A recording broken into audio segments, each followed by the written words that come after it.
So, in this model we will discuss the various antibacterial assays. Let us recall that in one of the earlier modules we have discussed the bacteria structure and characteristics. So, just to quickly refresh our mind, there are two types of bacteria, gram positive and gram negative bacteria, and out of that, gram positive, particularly Staphylococcus or Staphylococcus aureus, S aureus and S epidermidis, they are like much they are known for the pathogenicity, or they are like more pathogenic bacteria. So, to cause any bactericidal effect or to kill these bacteria that which are pathogenic in nature, that is extremely difficult. So, there are two ways that one can deal these bacteria, these antibacterial and to induce antibacterial property. One is that there is something called antibacterial material. So, just to show you or just to illustrate that how to develop this kind of material, is it like hydroxyapatite is widely investigated because it is the inorganic constituent of the human natural bone, but hydroxyapatite as such does not have any antibacterial property. Like if you grow E. coli bacteria, which is very well known gram negative bacteria, then E. coli bacteria can happily grow on hydroxyapatite as such. So, what people do, people use certain antibacterial phase like silver for example. So, they add silver to hydroxyapatite to induce that antibacterial property, like the presence of silver will facilitate bactericidal property. Another material that people use like zinc oxide. So, people use that, add zinc oxide, the researchers kind of develop that zinc oxide reinforced hydroxyapatite or zinc oxide added hydroxyapatite. Now, the role of silver zinc oxide to induce bactericidal property. So, in this context there are certain terminology which is important to induce bactericidal property.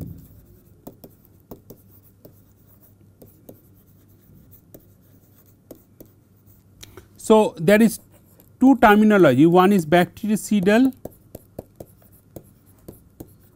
versus bacteriostatic.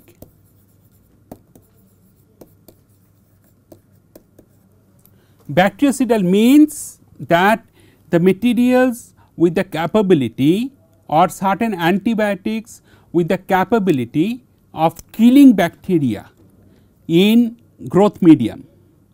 Bacteriostatic means the materials with the capability of inactivating the growth of the bacteria. That means, if you grow the bacteria or if you want to grow the bacteria on these particular materials, those bacteria may not be killed, but at the same time those bacteria may not undergo binary fission process. So, that 1 to 2, 2 to 4 like that their growth would be inhibited. So, in other words, let me summarize this. So, it is growth inhibited in case of bacteriostatic property or inactivation of bacterial growth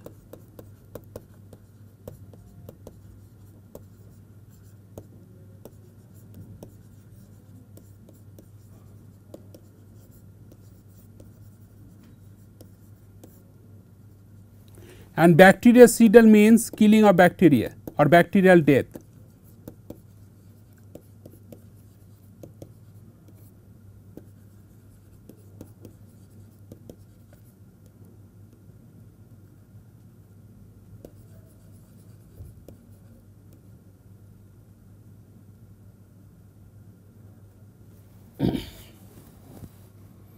Okay. So, these two things should be clear. So, let me summarize these two terms. what is I have mentioned bactericidal means bacterial death or killing of bacteria.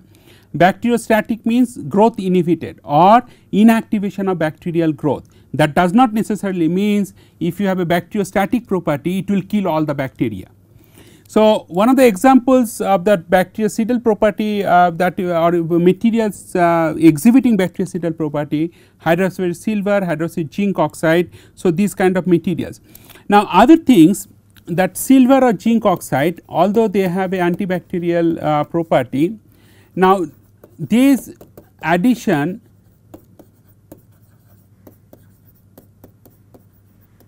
to be tailored in the context that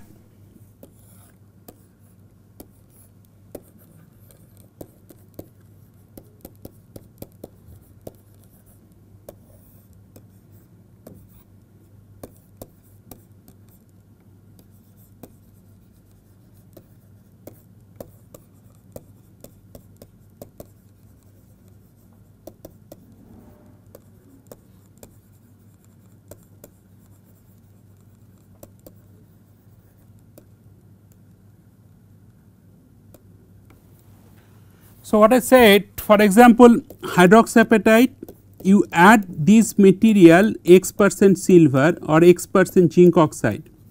So, this x should be such that it will cause bactericidal property without compromising or without inhibiting cell growth or functionality. Here growth and functionality in the context of eukaryotic cells like truly nucleated cells. So, that means this addition of silver or zinc oxide to induce bactericidal property should not in any way inhibit the cell growth or functionality behavior on that particular substrate. So, these things needs to be very carefully tailored or very carefully kept in mind while developing these kind of antibacterial materials. Now, once you develop these antibacterial materials, next thing that one should understand that how to quantify or how to assess both qualitatively and quantitatively this bactericidal property. Now, for that one is that strain type dependent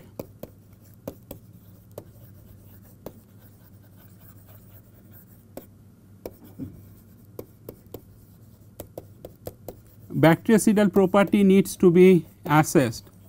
What it means, for example, gram positive, if you take Staphylococcus species. Now, Staphylococcus they have number of strains like Staphylococcus aureus, Staphylococcus epidermidis, and this is the gram positive. In the gram negative mostly people use Escherichia coli. This is the gram negative bacteria. Now, all these bacteria, so if you use just only one type of bacteria, it is not sufficient to establish bactericidal property, but instead one has to do more cell types or more strains like S. aureus after the S. epidermidis, so that you have the bactericidal property not only one bacterial strains, but also multiple bacterial strains. Not only one bacterial type, let us say gram positive, but also gram negative as well.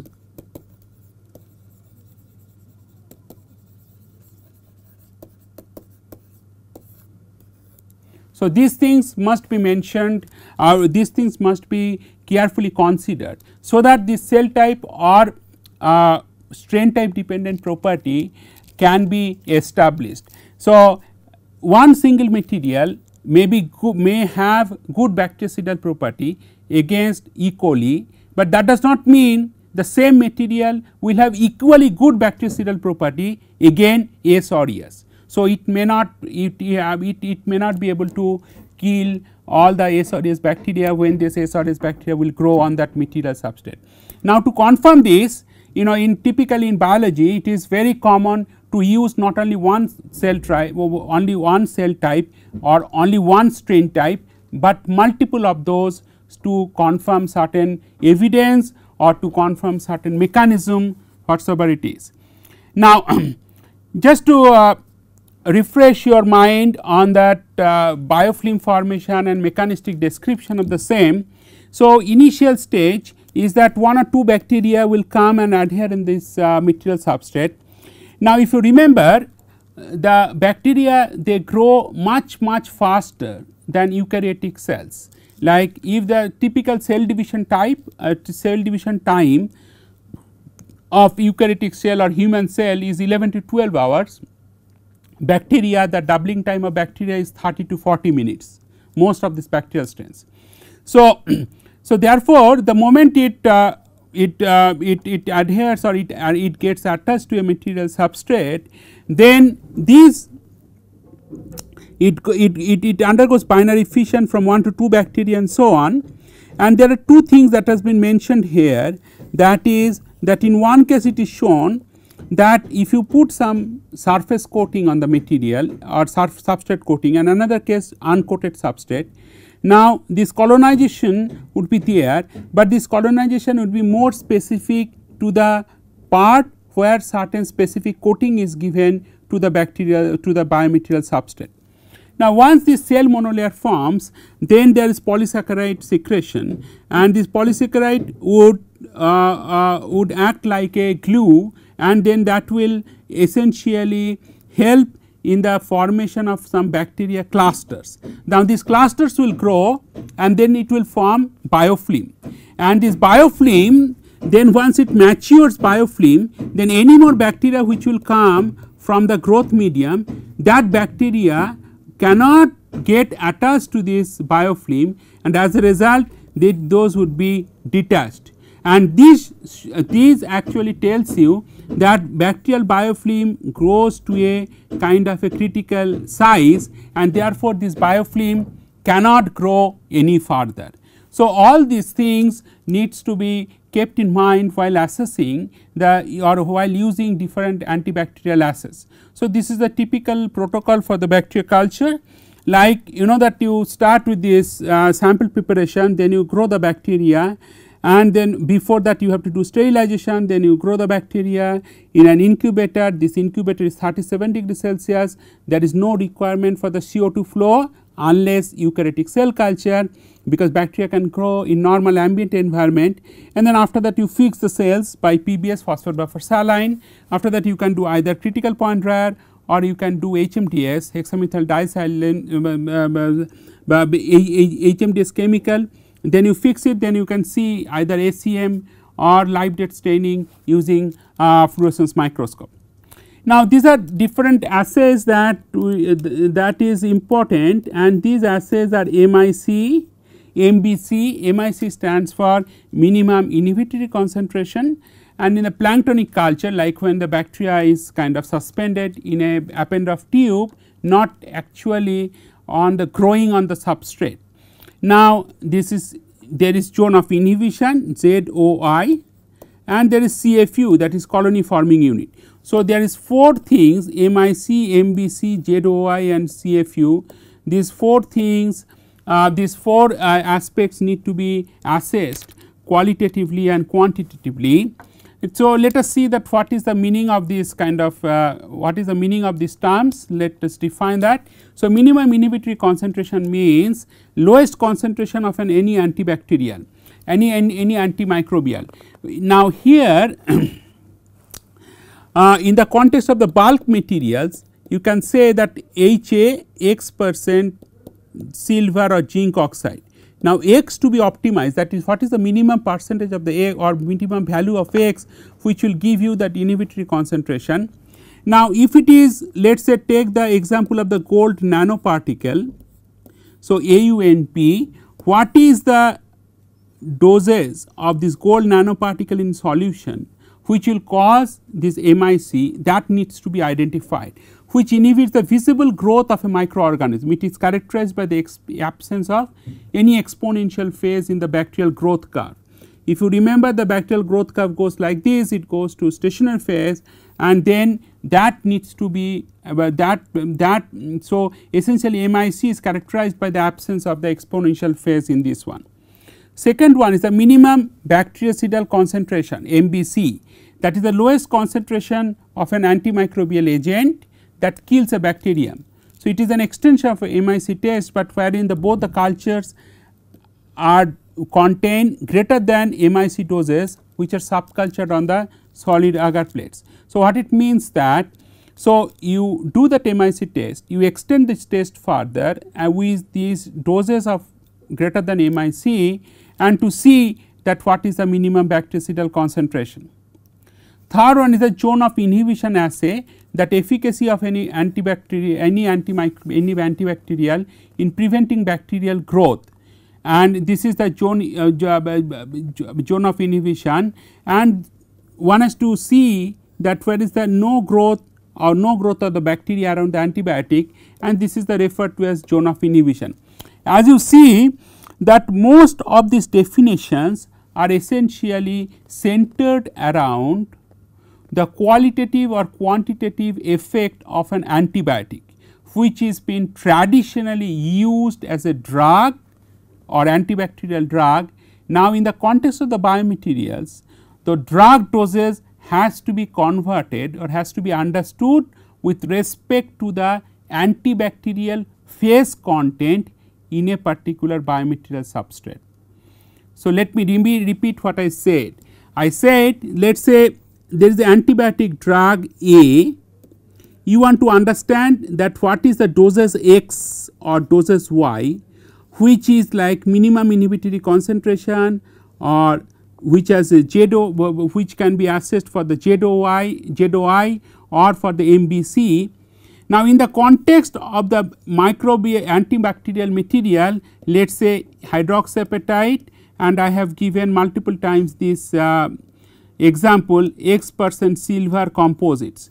So, now you are interested, instead of antibiotic, you are interested what is the value of X% silver, which will give you the similar description for the MIC or MBC or ZOI. So, antibiotic here is equivalent to the antibacterial phase or antibacterial material or antibacterial compound like silver or zinc oxide, which is added to another material to induce the bactericidal property.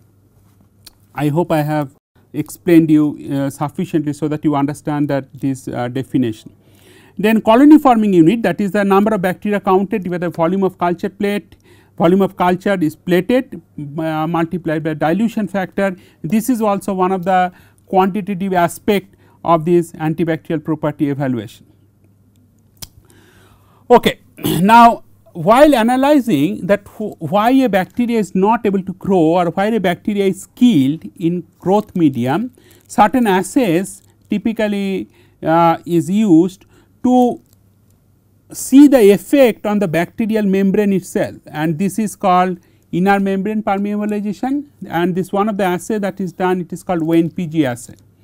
So, in the WNPG assay, as I have described, as it has been described in this slide, so WNPG is a particular biochemical, or this WNPG when it is added to this one into the bacterial growth medium. So, you have a beta galactosidase, and this WNP is WNP react with that one, and then you WNPG reacts with this beta galactosidase, and then you get WNP which can be detected at 420 nanometer wavelength, and then one of the product is galactose. The second one is that outer membrane permeabilization, that also that is also used to quantify whether there is any instability in the membrane integrity, and that is uptake of a certain fluorescent. This is NPN is one of the fluorescent by membrane permeabilized cells. That means, if the membrane becomes more permeable or if the bacterial membrane their integrity is disturbed or integrity is lost, then what happens? It will undergo it will undergo death phase. So, so this comes to the next description of the membrane integrity assay like LDH assay, which I have described earlier in the context of the cell viability, cell death. And if you recall, there I have categorically mentioned that for the cell viability assay or for the cell cell death quantification, you need to use these assays in a complementary manner. For example, MTT assay will tell you that how much fraction of the cells are viable, LDH assays will tell you how much cells are dead. So, these MTT and LDH assay needs to be done in a complementary manner to quantify what is the fraction of the cells which are growing on a material substrate is alive, what is the fraction of the cells on a material substrate is dead.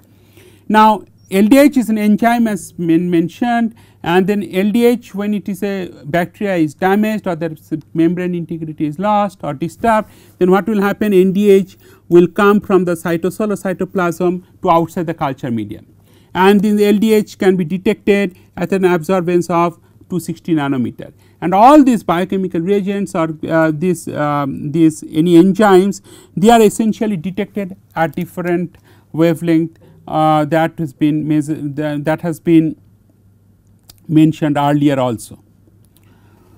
Okay. Like in eukaryotic cells, one can also do precise cell level cell fate determination for bacteria also. And in case like eukaryotic cells, one can use fluorescent activated cell sorter, which I have described significantly when I discussed the cell fate processes. So, you have two things there, one is side scatter, one is forward scatter. Side scatter is SSC, forward scatter is FSC. Now, what is the applications of the flow cytometry? That is, one is the cell apoptosis or necrosis in the context of eukaryotic cells. In case of bacteria, it will be simply cell death or cell, what is the cell viable or so what is the cell death. Oxidative stress, ROS generation that can quantify, cell cycle analysis which is very appropriate for the eukaryotic cells, cell counting, cell number and cell sorting from mixed cultures. Now, out of that, in the context of bactericidal property, often the presence of ROS is attribute or ROS is shown as a reason for the bacterial death. So, therefore, oxidative stress needs to be quantified, and this oxidative stress as per definition, it is present either as superoxide or hydrogen peroxide or hydroxyl ion. These comprise that reactive oxygen species, and this nitric oxide is an example of the reactive nitrogen species. So, you have ROS reactive oxygen species, you have RNS that is reactive nitrogen species. So, reactive nitrogen species is this nitric oxide, and ROS is essentially H2O2 or O2 superoxide and so on. So, this is the fundamental equation reaction, that is Haber-Bosch reaction, that is essentially shows that how ROS is generated in the intracellular region of a bacteria, and then it finally gives rise to hydroxyl ion, reactive hydroxyl ion, which is one of the constituent of the reactive oxygen species. So, once you get this reactive oxygen species, then the next stage is that you have to quantify this reactive oxygen species, and then you can do that using that fluorescent activated cell sorter. And this fluorescent activated cell sorter analysis, this fluorescent activated cell sorter, what has been shown here in the case of the live dead assay, you use the propidium iodide, and in case of bacteria you use the different reagent is called thiazole orange A. So, this use of these two reagents will essentially stain the cells differently. In one case you have that unstained debris, and green dots are like live cells. If you recall, the fundamental principles in these FACS is that each dot in the FACS plot essentially comes from one individual cell. Okay.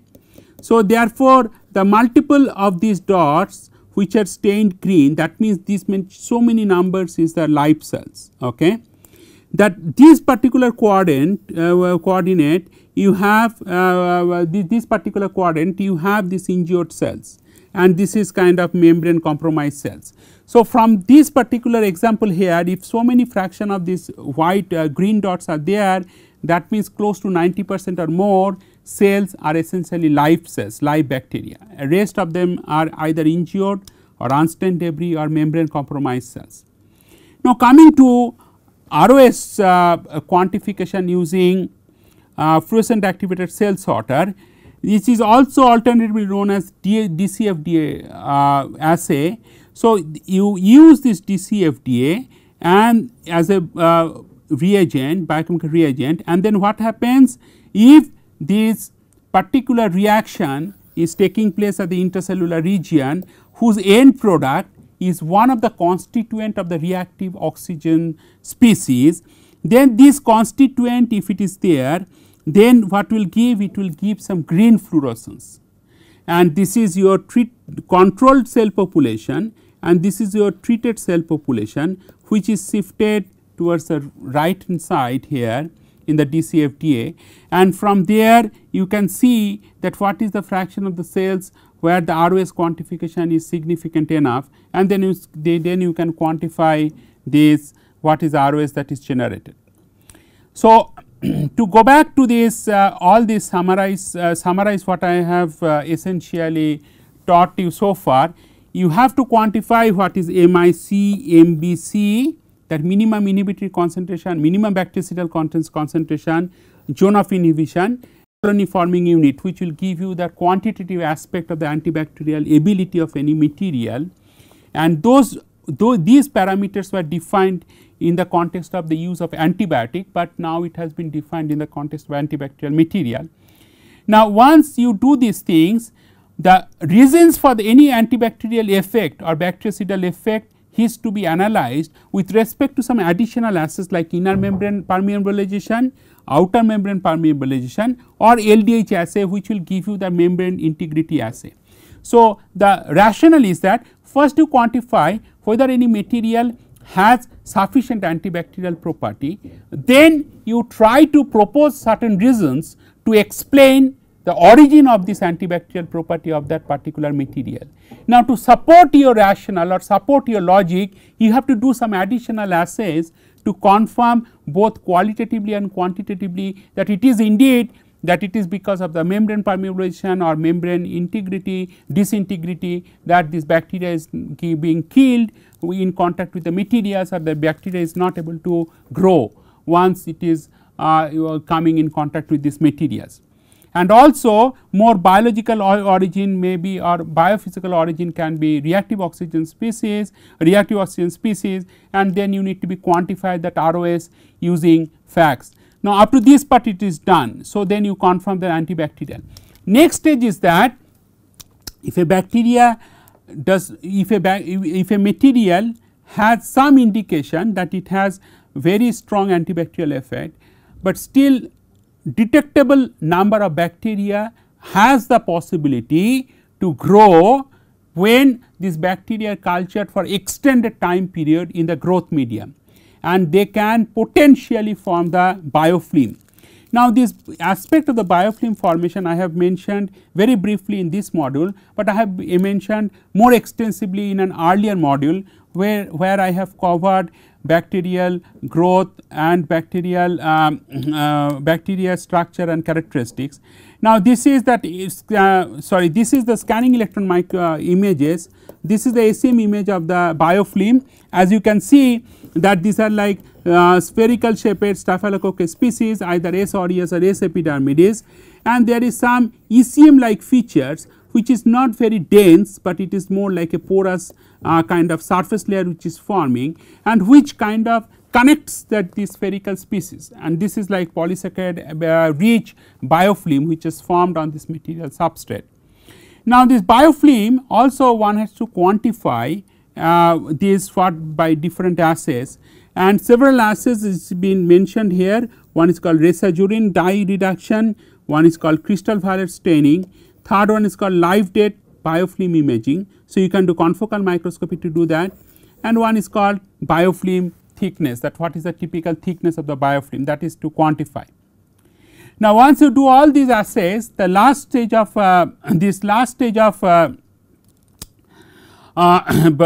characterization can be, which may be little more difficult, is called transmission electron microscopy observation of the bacterial cells.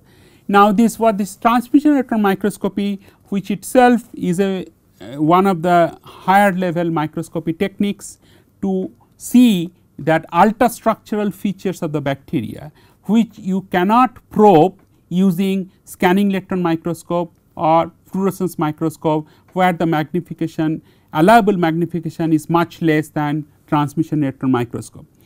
The first hurdle in the using transmission electron microscope for cells and bacteria is to appropriately prepare the sample. The sample preparation is the most difficult stage in TEM investigation, particularly for the biological samples like cells or tissue sections. So, there is a technique called ultramicrotome. So, this ultramicrotome, if you do this, so there you can essentially measure very thin sections. So, what you do, you first grow the cells in certain growth medium, and then you allow the bacteria to grow, and then one of the technique in the TM sample preparation that one has to be careful while using this biological sample, one is to use osmium tetroxide OSO4 or glutaraldehyde. Now, osmium tetroxide, the use of osmium tetroxide will give sufficient contrast in the electron micrograph of the cells or bacterial sample. In the normal material science samples, one never uses this kind of additional supplement like osmium tetroxide and so on while preparing the TM sample. So, you need to know how to prepare these TM samples before you can go even to the transmission electron microscope to see the ultrastructural features. Now, to come back to the discussion again in this slide, what I am showing that, so first you have to grow the cells, then you have to fix the cells on certain substrate. After you fix it, then you do dehydration and all these things, and then cells embedded in white resin or within gelatin capsule, then you can. So, essentially you should use certain substrate to hold or to for the attach the bacteria or cells or tissue before you can very thin, you can prepare very thin sections, and for which you have to use ultramicrotome.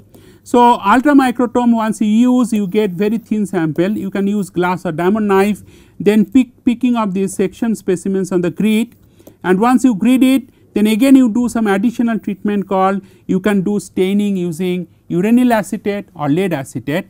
Only after doing all these things, if you go to TM and you put biological TM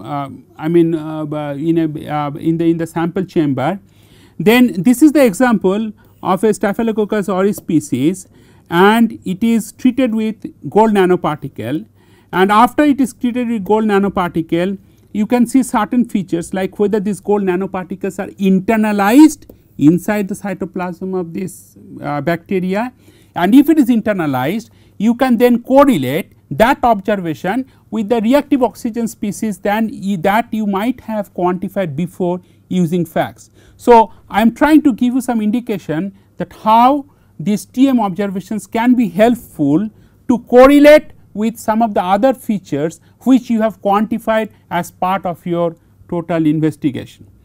Now, just a few last things, that what are the information that you can get or you can extract from transmitter microscopy. One is the cell wall thickness, what is the cell wall thickness, and there you can use certain control sample. So, in the context of gold nanoparticle treatment, you can grow bacterial population without gold nanoparticle, with gold nanoparticle. With gold nanoparticle will give you the normal cell wall thickness or equilibrium cell wall thickness. In the gold nanoparticle treated bacterial morphology, you can see whether there is any thickness reduction because of the membrane permeabilization or because of the disintegrity of the cell membrane. What is the dividing cell frequency, and is there any preferential localization of the nanoparticle or drug within the bacterial, for example, specific protein or DNA, whether the gold nanoparticle gets attached to this DNA or not. Those kind of things you can very well describe both qualitatively and quantitatively using transmission electron microscopy of the bacterial cell space. Thank you.